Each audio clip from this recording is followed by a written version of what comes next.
Matthieu, chapitre 6. Gardez-vous bien de faire des dons devant les hommes pour qu'ils vous regardent. Sinon, vous n'aurez pas de récompense auprès de votre Père céleste. Donc, lorsque tu fais un don à quelqu'un, ne sonne pas de la trompette devant toi, comme le font les hypocrites dans les synagogues et dans les rues afin de recevoir la gloire qui vient des hommes. Je vous le dis en vérité, ils ont leur récompense. Mais toi, quand tu fais un don, que ta main gauche ne sache pas ce que fait ta droite, afin que ton don se fasse en secret. Et ton Père, qui voit dans le secret, te le rendra, lui-même ouvertement. Lorsque tu pries, ne sois pas comme les hypocrites. Ils aiment prier debout dans les synagogues et au coin des rues pour être vus des hommes. Je vous le dis en vérité, ils ont leur récompense. Mais toi, quand tu pries, entre dans ta chambre, ferme ta porte et prie ton Père qui est là dans le lieu secret. Et ton Père, qui voit dans le secret, te le rendra ouvertement. En priant, ne multipliez pas les paroles comme les membres des autres peuples. Ils s'imaginent en effet qu'à force de paroles ils seront exaucés. Ne les imitez pas, car votre Père sait de quoi vous avez besoin avant que vous le lui demandiez. Voici donc comment vous devez prier. Notre Père céleste, que la sainteté de ton nom soit respectée, que ton règne vienne, que ta volonté soit faite sur la terre comme au ciel. Donne-nous aujourd'hui notre pain quotidien. Pardonne-nous nos offenses, comme nous aussi nous pardonnons à ceux qui nous ont offensés. Ne nous expose pas à la tentation, mais délivre-nous du mal. Car c'est à toi qu'appartiennent, dans tous les siècles, le règne, la puissance et la gloire. Amen.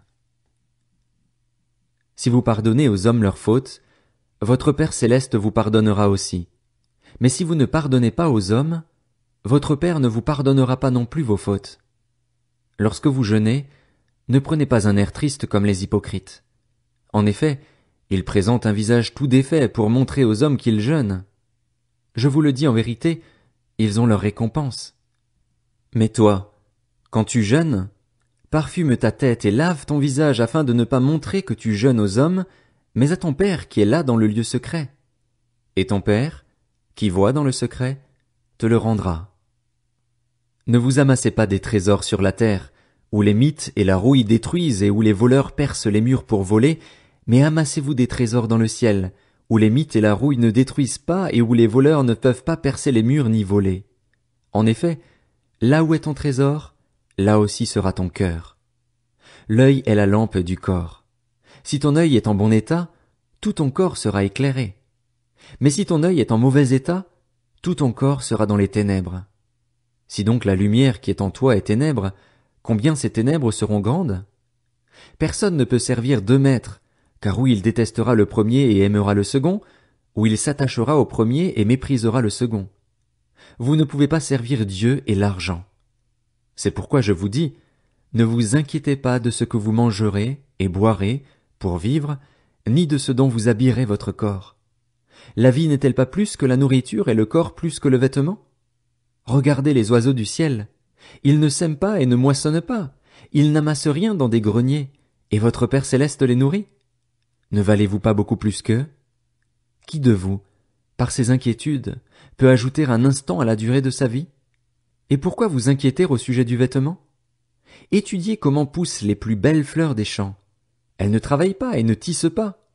Cependant, je vous dis que Salomon lui-même, dans toute sa gloire, n'a pas eu d'aussi belle tenue que l'une d'elles. Si Dieu habille ainsi l'herbe des champs, qui existe aujourd'hui et qui demain sera jetée au feu, ne le fera-t-il pas bien plus volontiers pour vous, gens de peu de foi? Ne vous inquiétez donc pas et ne dites pas, que mangerons-nous? Que boirons-nous? Avec quoi nous habillerons-nous?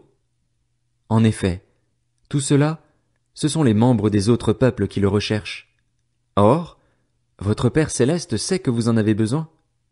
Recherchez d'abord le royaume et la justice de Dieu, et tout cela vous sera donné en plus.